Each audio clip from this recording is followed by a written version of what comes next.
Ao vivo aqui para essa noite, reconectando, caímos, derrubou a live e vamos retomar de onde paramos do início, abrindo então para os participantes esse momento, todas as terças-feiras, com o nosso convidado, Dr. Valdiner, advogado criminalista, para estar tratando aqui um tema de interesse dentro dessa área, do direito penal, dentro da área das perícias psicológicas. Então, retomando aqui com vocês e abrindo então nossa programação de todas as terças-feiras, essa live aqui. Vamos retomar, pessoal, que está entrando, e já vou conectar com o Dr. Valdiner e vamos para o tema de hoje, que é sobre a questão da prova no processo penal, a questão da interdisciplinariedade da prova, no sentido de como o advogado precisa lidar com essa matéria,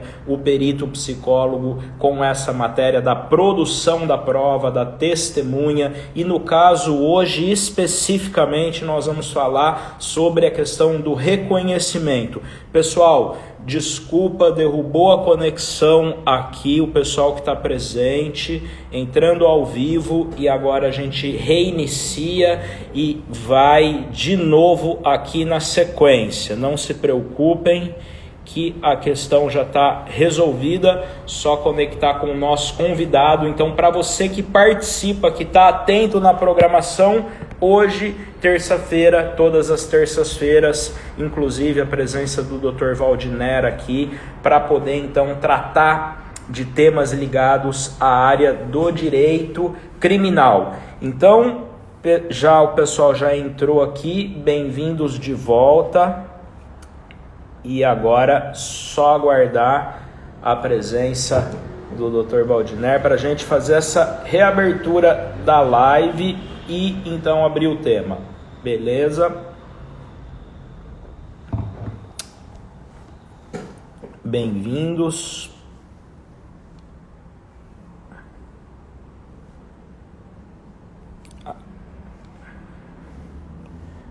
Pronto.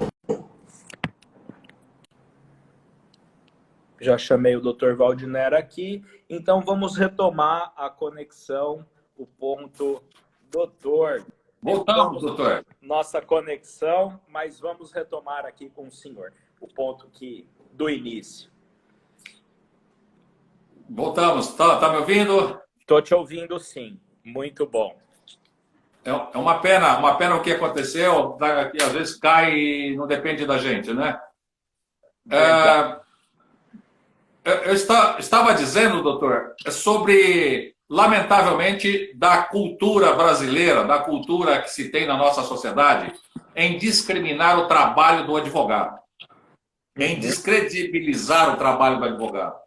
Mas a sociedade tem a necessidade de conhecer de que quem pratica o ato de acusação, de criar situações, é o Estado. O Estado não traz, infelizmente, não traz a segurança absoluta da verdade de que ele propõe para acusar.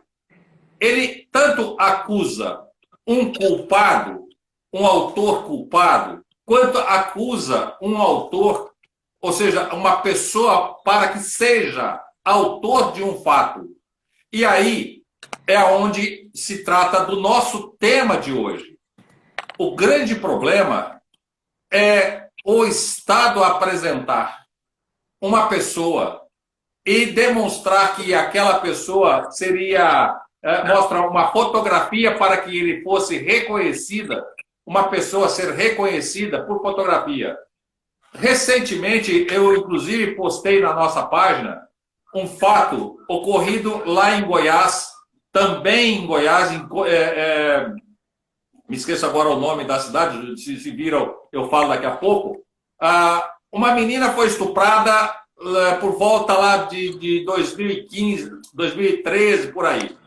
Já foram 3 ou 4 pessoas presas e soltas, liberadas. Por quê? Porque estão correndo atrás do estuprador. Ou seja, enquanto não se pega o estuprador, impera a impunidade. E as pessoas que estão sendo presas? Foi presa uma pessoa em outro estado e trazida para esta cidade. Ou seja, N pessoas que são acusadas porque mostra a fotografia para que seja reconhecida. Eu tenho, por exemplo, um caso recente que ocorreu conosco, um rapaz também de um outro estado, e aqui na região tinha um triplo homicídio. Triplo homicídio. E quem foi acusado deste triplo homicídio? Por uma fotografia, uma pessoa. Uma pessoa que morava em um outro estado. Não conhecia esta região. Nunca tinha estado conhecido a região do estado de São Paulo. Nunca tinha vindo para o estado de São Paulo. E amargou com um grande processo. Um processo de triplo homicídio. Simplesmente por quê? Porque pegaram a fotografia dele e uma das pessoas, uma das testemunhas, reconheceu. Não é este aqui. Pronto. É o suficiente. E graças ao bom juiz, neste caso, ele impronunciou. O rapaz não está ainda livre da situação, porque a impronúncia tem que levar 20 anos para prescrever.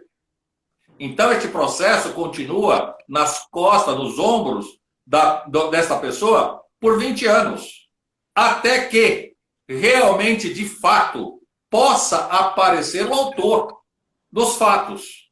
Aí sim é reaberto o processo contra aquela pessoa.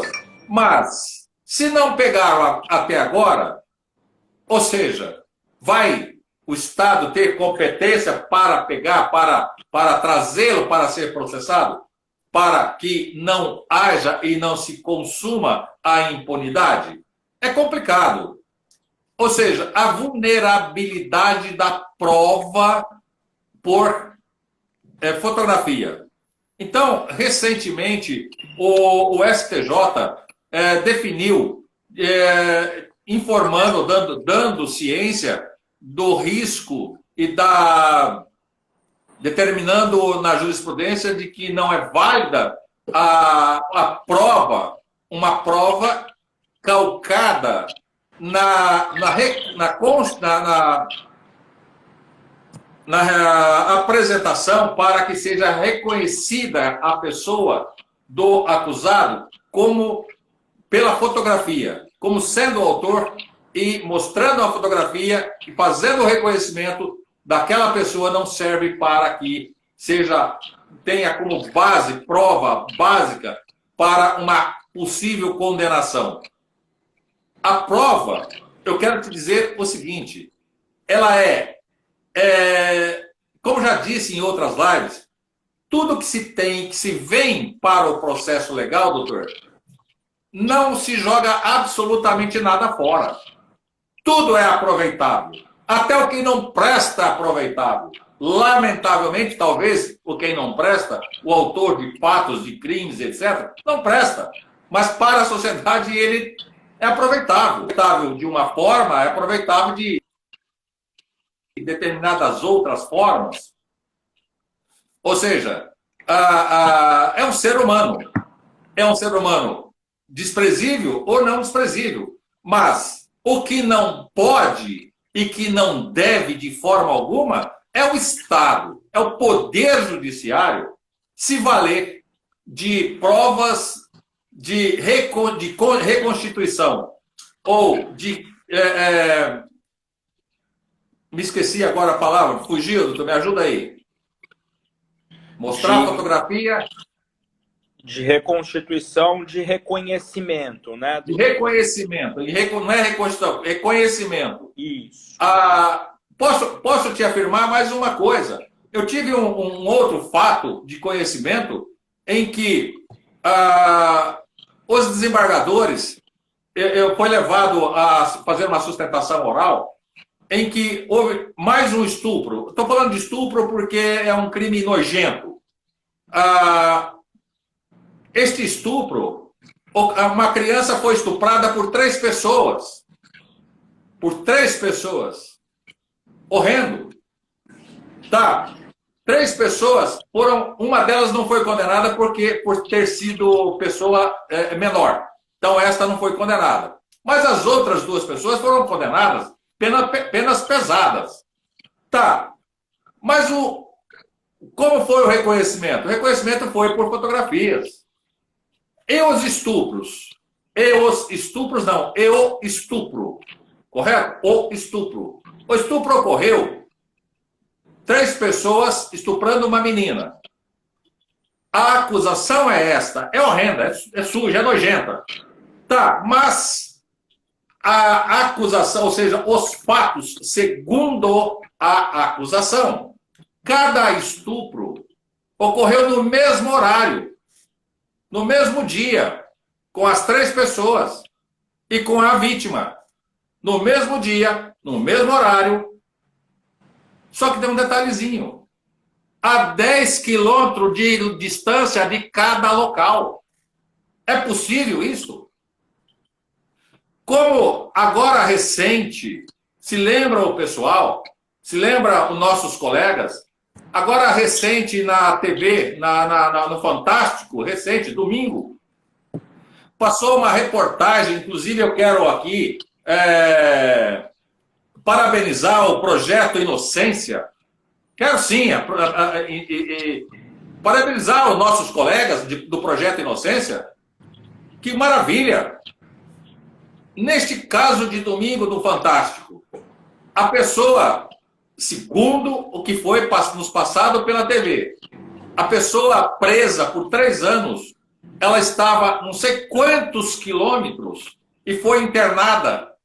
E internada, ela foi acusada de um crime de assalto lá numa outra cidade. Não vou aqui citar cidades, que eu acho que não tem necessidade. O pessoal assistiu no Fantástico, está na nossa página. Ou seja, é impossível, dentro de 4 minutos, fazer 40 quilômetros ou mais. A pessoa está ir presa ou praticar um ato de crime e, dentro de 4 minutos, ela ir e se internar num hospital a distância de mais de 40 quilômetros, é um absurdo, é uma coisa assim que não dá para pensar, não dá para raciocinar com que a justiça aceita e não percebe esses detalhes, não percebe que isto não é verdade. O que é pior, doutor, no caso do Fantástico que foi apresentado de pessoa inocente e também foi reconhecida por fotografia. Ele, reconhecido por fotografia, ficou 3 anos preso. E no julgamento definitivo, o que aconteceu? 5 desembargadores foram... Ou seja, o julgamento empatou 5-5. Como pode isto? Como pode pessoas cultas, pessoas de alto nível de conhecimento, pessoas com todo respeito, como eu, como você que está nos assistindo, deparar com situações dessa natureza, com este sofrimento, com sofrimento dessa natureza? Isso tem que ser banido da nossa sociedade. Mas aí veio o STJ e disse,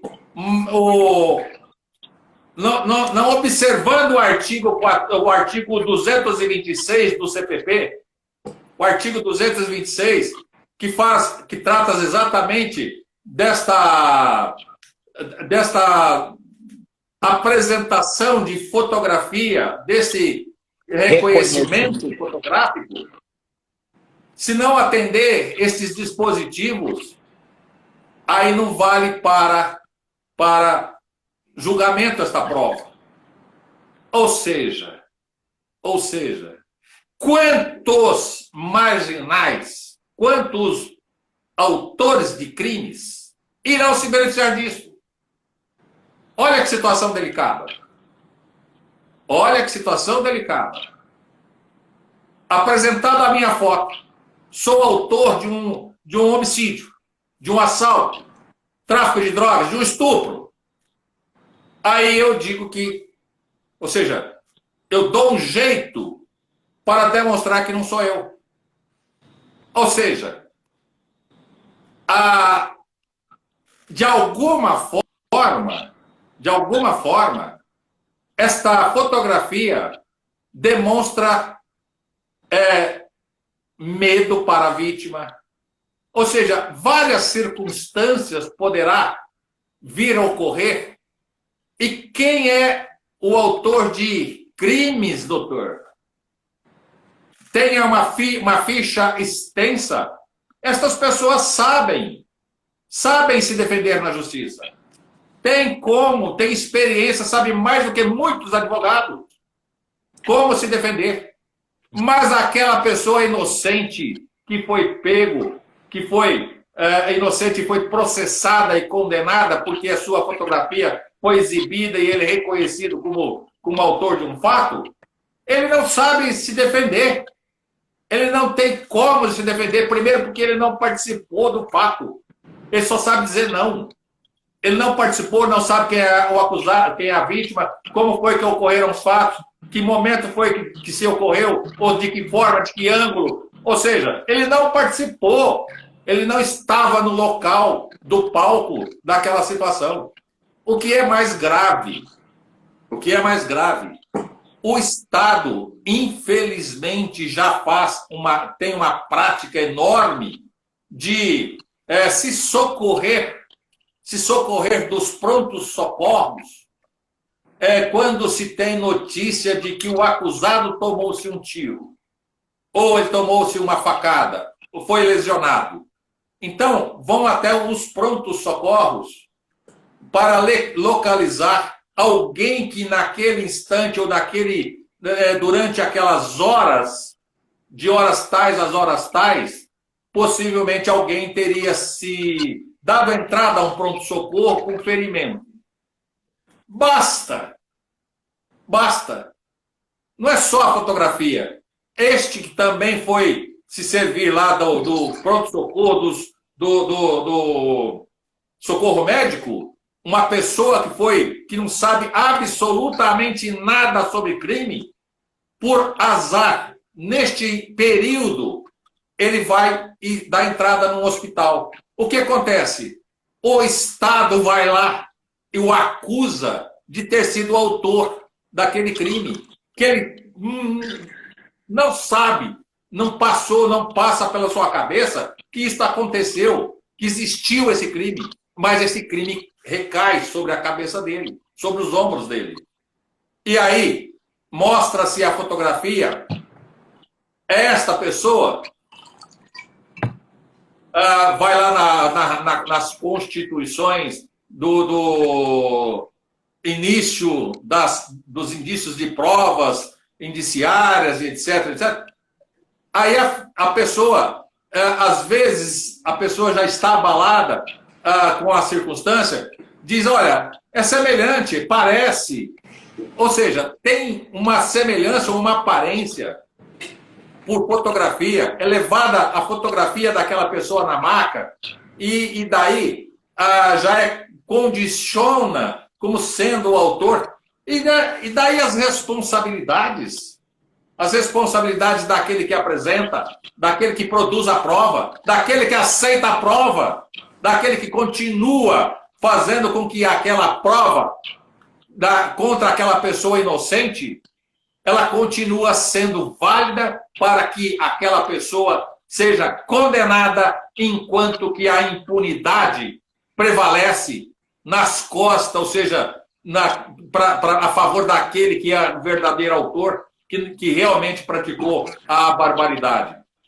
Eu tenho aqui, doutor, cheguei, se o senhor me permitir, é só eu que estou falando hoje, o senhor não está falando pouco hoje, se me permite, tem várias situações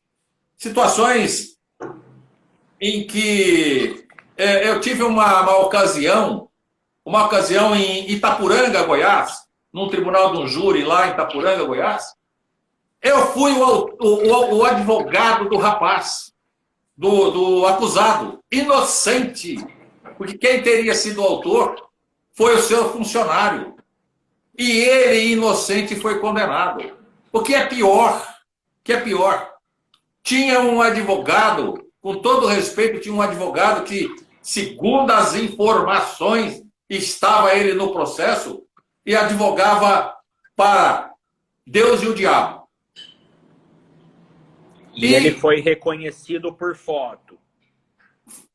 Ele se foi reconhecido não só por foto, por ser patrão, porque quem teria sido o autor do homicídio seria o seu funcionário. Mas aí correu a foto dele, correu toda a situação. E ele disse para mim, doutor, a juíza me chamou lá antes do júri e disse que era para mim acatar suas orientações.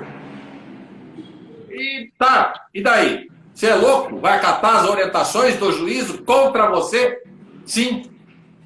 Tá, foi condenado. Inocente, foi condenado.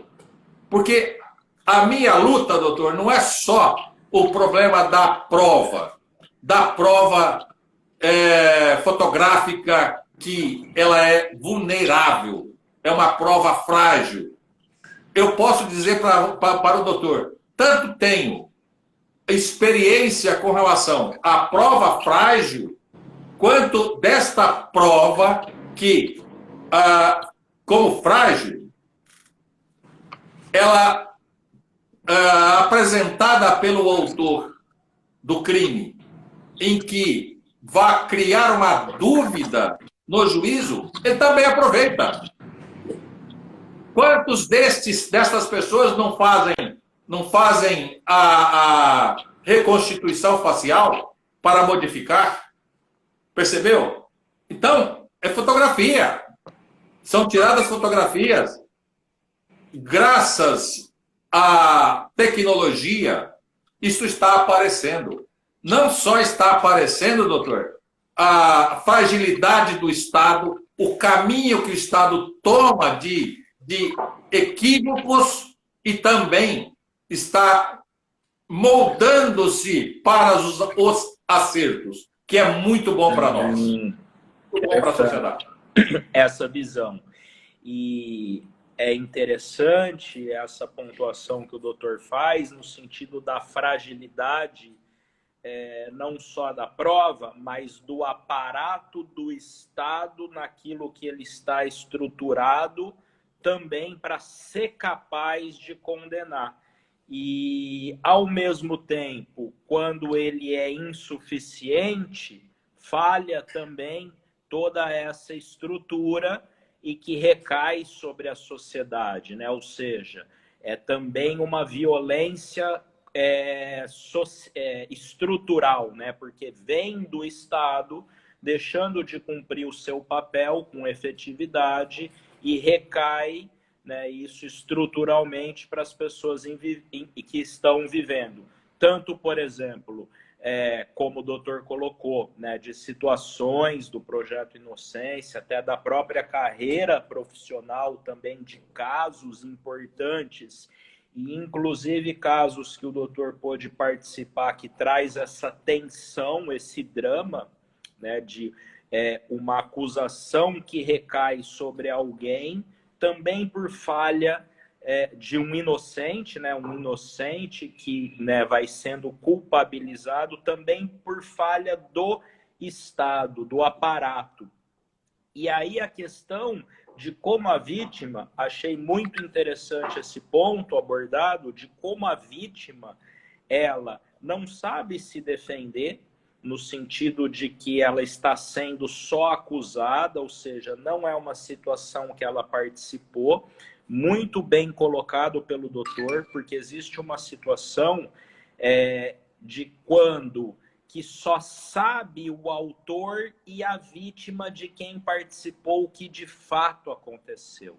E aí o doutor colocou muito bem, porque a vítima que está sendo acusada injustamente, ela não sabe do que se trata e não sabe como se defender. Mas o autor do crime sabe, porque ele está implicado. E ele, obviamente, está ali se beneficiando da falha do Estado para ele poder ficar em liberdade. E digo mais, doutor, o criminoso não só sabe se defender, como ele sabe, inclusive, ameaçar as vítimas, as testemunhas. Aí, complementando com a fala que o doutor apresentou de como ele sabe fazer essa manobra. E aí, doutor, eu digo uma coisa muito mais importante.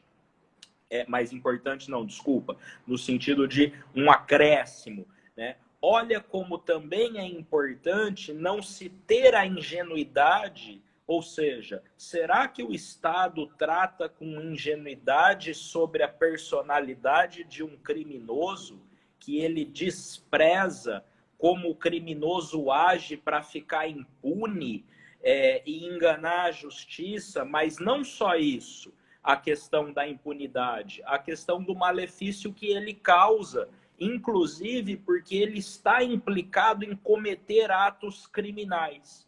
Dependendo do perfil desse criminoso, ele está conscientemente, deliberadamente agindo para perpetrar o mal, para aquela maldade, aquele crime, aquela violência, e ainda não querendo assumir nenhum tipo de condenação. E aí é óbvio que para esse criminoso ele se beneficia com essas falhas do Estado, né? Então, o que eu quero dizer é que também a justiça não pode ter um olhar ingênuo, ou pelo menos os profissionais que atuam na justiça, de desconsiderar, né, como o doutor bem colocou, que muitas vezes esse perfil de personalidade engendram toda uma situação de manipular a justiça, de ameaçar suas testemunhas, de ameaçar suas vítimas, e com isso prejudicam a administração da justiça. Né? Veja bem, uma vítima que muitas vezes está se sentindo ameaçada, estou falando isso por quê? Porque nós, como peritos, sabemos, principalmente nesse tema da violência sexual, né? É consenso na literatura e entre os peritos esse fenômeno de que uma vítima, muitas vezes, ela é ameaçada pelo agressor. E o que eu quero dizer é que até o ato da revelação, né, leva-se um longo processo. Essa revelação ela não é do dia para a noite. E o criminoso, muitas vezes, ele é ativo, né, em enganar a justiça, em ameaçar suas vítimas, utilizando inclusive de mecanismos muito perversos. Fazendo um parêntese, não só em crimes hediondos como o estupro, o assassinato, mas podemos aplicar até mesmo esse comportamento em crimes financeiros, porque esse tipo de criminoso vai querer também burlar a justiça no sentido de esconder os seus delitos. Então, só fazendo esse adendo.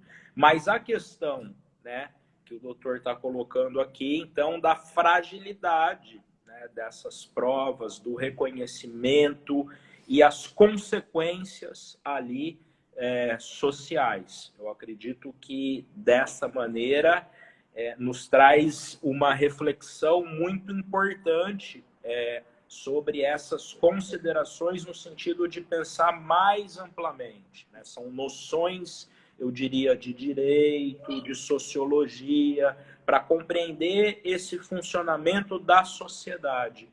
E aí, acredito que esse ponto também foi crucial aqui que foi apresentado, que é a questão também da negligência em relação ao defensor. Esse ponto me chamou muito a atenção.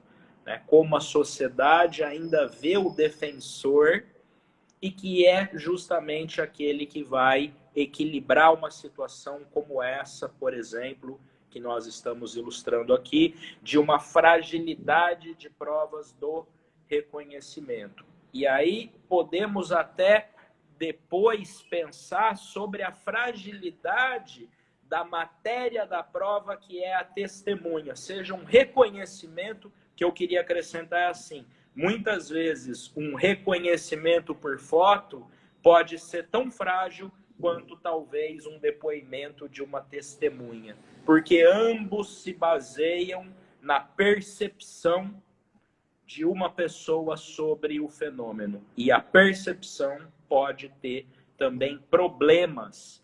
Existem muitas outras motivações que pode trazer esse tipo de problema. E, obviamente, a justiça precisa se atentar para considerar todas essas questões. Então, acredito, para finalizar, que perito e advogado trabalham, os profissionais envolvidos nesse processo atuam no sentido de buscar esse equilíbrio, de buscar essas identificações, de buscar a verdade ali dentro do processo judicial.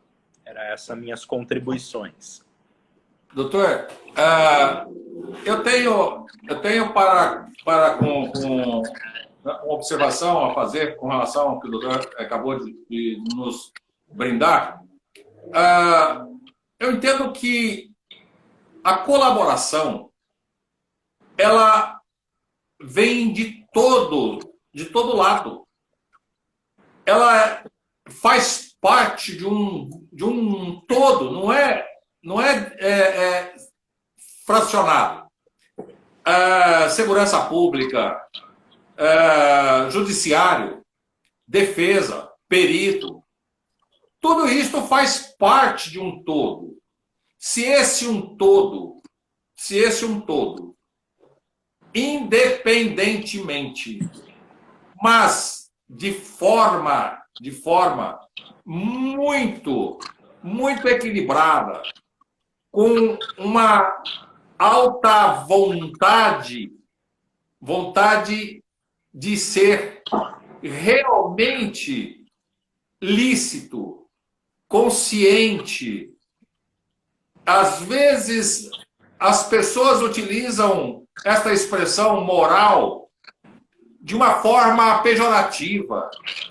Mas se o judiciário, seja lá juiz, promotor, advogado, perito, delegado, ou seja, todo o corpo que trata-se desta área do direito e da justiça, tiver plena consciência moral de que não pretendo, não devo, não vou contribuir para que algo, ou seja, vou diminuir o máximo que eu possa de percepção, aguçar a minha percepção, para que eu não possa deixar passar estes erros e infligir sofrimento a pessoas que não deva ser a elas aplicadas, tudo bem, ótimo, maravilha.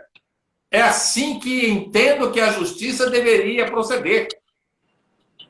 São os juízes, não importa de que grau, não importa de que instâncias estejam, tenham a plena consciência de que julgar não é só julgar o que está nos autos. Julgar o que está nos autos, ele vai julgar a prova produzida, a prova legal. A prova legal produzida. Uma prova subtraída de um algo ou de um nada, somada a um algo em que vá subjetivamente demonstrar que não se fecha. Não se fecha, por quê? Porque aquela pessoa que ali está sendo acusada, de alguma forma, com alguma minúcia séria, demonstra não ser o autor dos fatos. É assim que entendo que a justiça deveria proceder.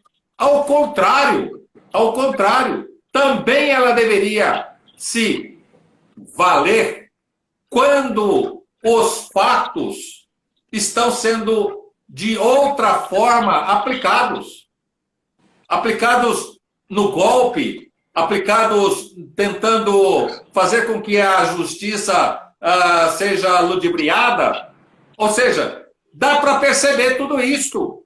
Isso. Não tem ingênuo aqui, não. Não tem ingenuidade, não. Tem a má vontade, ou tem a péssima vontade, ou a pluralidade de vontade de não ter esta percepção. E o que eu gostaria que os nossos magistrados fizessem, e não só eles, os próprios promotores que apresentam as provas, tomem ciência. Para que acusar o máximo para obter o mínimo? Mas isso já vem desde quando começou o crime hediondo aplicado dentro do próprio processo legal do Tribunal do Júri. Tudo se qualifica hoje, não se tem mais homicídio simples. Ao contrário, isso não é justiça. Com todo respeito, isso não é justiça. Ou esta justiça passou agora para apenas e somente privilegiar-se? Para. Quem precisa da justiça somos todos nós. É a sociedade como um todo. É o pequenininho até aquele grande. O grande tem possibilidades de se valer, de produzir prova no processo? Tem. E nós temos histórias recentes nesses casos. Não quero aqui entrar em política, em situações dessa natureza, que não é o caso, mas se produz prova,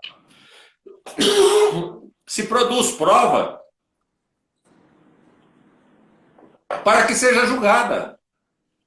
Vai dizer que um juiz incompetente não é competente para julgar o crime não ocorreu. Percebeu? São falhas, são situações que deixam a desejar. Então, nós havemos sim de apontarmos todas essas minúcias provindas de uma fotografia, de uma outra prova ilícita, ou de uma outra prova frágil, ou de uma prova que vai levar ao judiciário a não acreditar, porque apenas estaria julgando o que está no processo? Não. É aquilo que um dia, numa live, o doutor falou para mim, numa live nossa, o senhor colocou muito bem. Doutor, fora do processo, existe uma consciência, uma força, foi mais ou menos umas palavras como esta, que o senhor nos colocou, e realmente existe. Tanto existe que está na nossa Constituição Federal a pluralidade de defesa, a ampla defesa e a pluralidade de defesa. Ou seja, o que isto significa?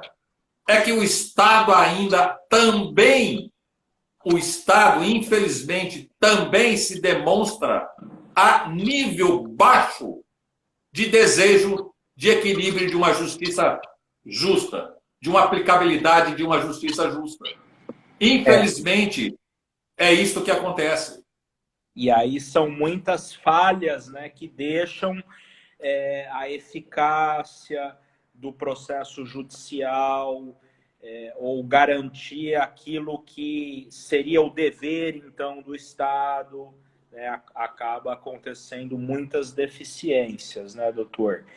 E acredito que também é importante quando se faz essa análise de forças que influenciam, né, de dentro do processo, de fora do processo, forças que se têm consciência, até mesmo aquelas que também não se têm tanta consciência, e que aí, como até mesmo o próprio nome já diz, né, no curso de um processo, aí sim era esperado que isso vai também sendo trazido à tona, essas explicações, esses entendimentos, até mesmo dessa fragilidade, né, sobre as provas.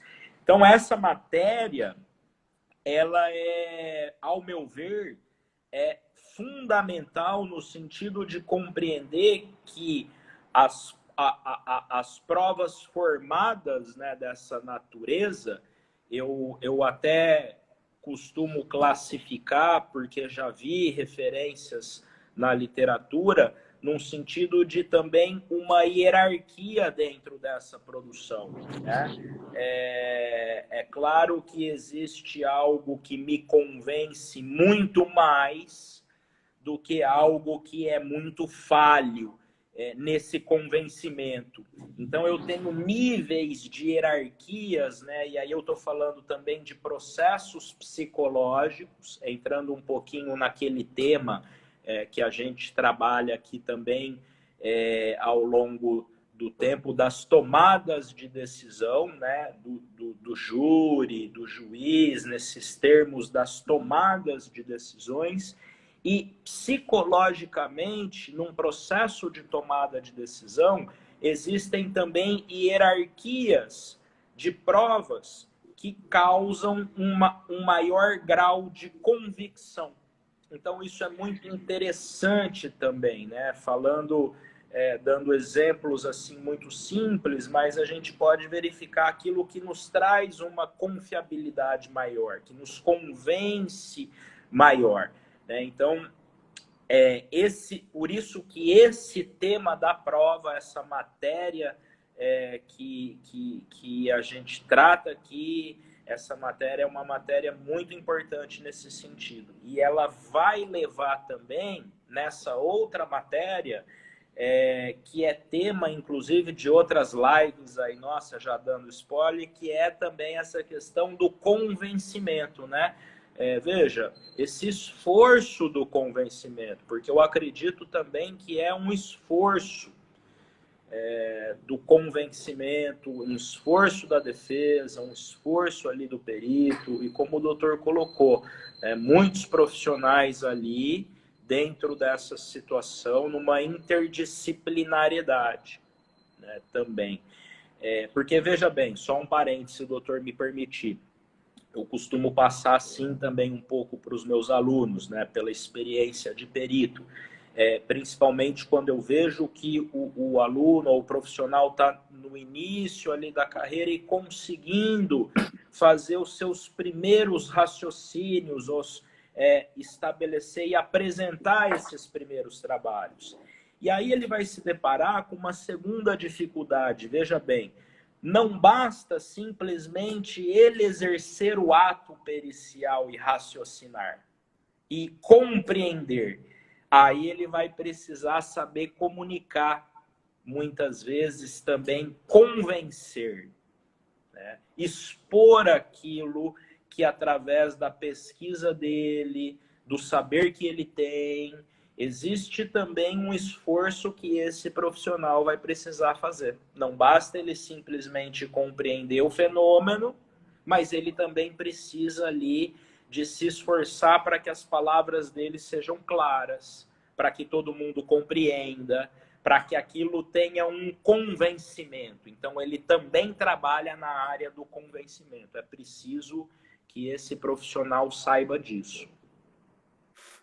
Sabe, doutor, a norma legal, o direito, a justiça, ela tem um princípio para recuperar o ser humano. Um princípio pedagógico, educativo. É isto que nós observamos com a aplicabilidade da justiça. É isto que é o resultado final aplicado para aquela pessoa que cometeu um fato e desassociou-se da sociedade. Ou seja, nós temos que reintegrar a justiça, o seu papel seria para reintegrar esta pessoa ao seio social, punindo quando necessário e a aplicabilidade da punição exemplar. Não por vingança, não porque conseguir provas legais e essas provas legais me autoriza a punir. Tá, mas as provas materiais, as provas processuais, as provas legais dentro do processo, elas condiz a verdade real de que o autor dos fatos seria culpado? Ou destas provas, nós estamos fazendo desta pessoa uma pessoa culpada? Tá, uma vez em que esta pessoa, se culpada ou não, vamos pular, foi sentenciada e condenada. Qual é o objetivo? O objetivo não é ressocializar essa pessoa. Tem fatos, e muitos fatos, muitas condenações, em que os acusados, vamos colocar de certa forma, ele lá atrás, quando praticou o crime, ele vivia um momento na circunstância da sua vida que levou a ele praticar aquele determinado fato. Não vamos especificar que fato, mas vamos generalizar. Foi condenado. Passou-se 5, 10 anos, ele não cumpriu, ainda não prescreveu, mas ele não cumpriu aquela pena. Ele não cumprindo aquela pena, olha só, de uma coisa nós estamos caminhando, que é as consequências da fotografia, de um reconhecimento fotográfico. Porque o marginal, o ladrão, ou seja, o criminoso nato, ele não vai deixar de praticar o crime. Tem criminoso que diz a minha profissão é o crime. Agora, o inocente, a pessoa primária, a pessoa que de determinada circunstância foi levada a ser acusada ou praticar o fato e passa a responsabilizá-la, ela, de certa forma, passou por um período de experiência amarga e, nesta experiência amarga, ela se ressocializou. É justo que o Estado imponha, retirando-a do seio social, aonde ela está trabalhando, aonde ela está cuidando da família dela, aonde ela ressocializou, para jogar no meio do presídio, simplesmente porque tem um mandado de prisão de uma sentença condenatória que não foi cumprida? Porque o ser humano não é capaz de entender, capaz de observar isto, capaz de dar ao outro ser humano a oportunidade e trazê-lo para o seio social. Não é a obrigatoriedade de uma sentença condenatória legal ou tida como legal, inclusive contra estas pessoas que nós dissemos aqui, inocentes, mas é legal. Foi a justiça que aplicou. Se ela aplicou, é legal. Mas não é moral. O que deveria ser moral, com todo respeito, mesmo que ele culpado fosse e condenado, ressocializou, o Estado teria e tem a obrigação de recuperá-lo, de dar todo o suporte para que o mantivesse nestas condições dentro do seio da sociedade e não voltar àquele mundo do crime, para recomeçar de novo, para desestruturar, para que ele lá no mundo do crime se voltasse para o crime com compromisso com o criminoso. Nós sabemos disso. Agora, quem torna-se pior, né, em todas essas circunstâncias? Meu Deus do céu! Quem torna-se pior nestas circunstâncias?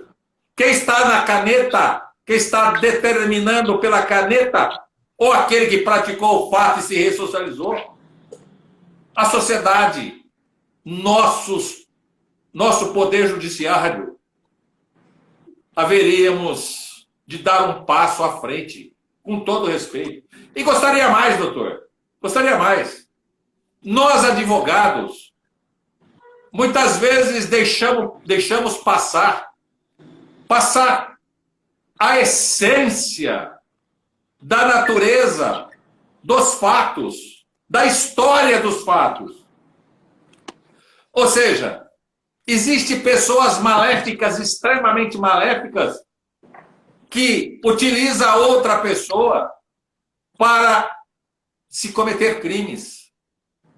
E aquele infeliz que é envolvido naquela circunstância passa e ser sim o autor do crime, porque foi levado a esta situação, e aquela pessoa que articulou tal situação, ela quis se livrar de tal pessoa, utilizou de terceiro, e o terceiro, infelizmente, não teve a percussiência, ou seja, o equilíbrio, a própria estrutura social de se livrar daquela situação. Esta pessoa passa a ser processada, passa a ser condenada, enquanto que aquela outra maléfica fica impune. Simplesmente impune. Imperceptível. E o Estado foca toda a sua artilharia contra esse indivíduo que foi apresentado a sua foto ou foi levado a situações de cometer um ato ilícito que não estava no plano da sua vida. Desculpa o meu desabafo, doutor. Desculpa, colegas que nos acompanham, o nosso desabafo, mas é assim que eu vejo na altura da minha vida. É muito importante essas considerações, né? Porque nos apresenta essa perspectiva de poder ter um olhar também macro sobre as organizações, a estrutura do Estado, e o profissional que também não traz essa compreensão ali de entendimento desses fenômenos, ele não vai estar apto para compreender conceitos como esse, por exemplo, de violência estrutural, porque tudo isso descrito, né, traduz o fenômeno do qual nós vivemos, que é também contar, né, com uma estrutura do Estado que deixa de cumprir aquilo que deveria cumprir. Tanto é verdade que isso não é só na área do judiciário, é na área da saúde, é em todas as outras áreas que falha o papel do Estado, né? Então não poderia ser diferente essa análise de como se estrutura dentro ali, inclusive do judiciário, e se estendendo até mesmo aos sistemas de ressociabilização, de recuperação desses indivíduos que a gente sabe, né, também não é novidade para ninguém, basta olhar o sistema carcerário, que a gente sabe que também o interesse do Estado de ressociabilizar um indivíduo que está lá, se não é nulo, é muito pouco, né? Até porque todas as experiências vão mostrar ali essa falência do sistema carcerário. Então, o que está sendo questionado também aqui é qual o propósito de tudo isso, né? Qual é o motivo, então, para que é feito? Então, acredito que essa compreensão, esse entendimento, ele é crucial para o profissional, né? Que vai precisar também ter um entendimento, independente da sua área, mas que vai precisar ter um entendimento amplo. E o profissional do direito também é um profissional que ele precisa de também beber desses saberes, né? Ele precisa também ser um profissional muito culto, ele precisa ter essa compreensão do funcionamento da sociedade. Então, doutor, é muito bom, é excelente, eu acho que nos brinda mesmo aí com essa visão toda, com essa carga, com essa experiência, trazendo também um pouco da sua atuação, dos seus casos, de exemplo.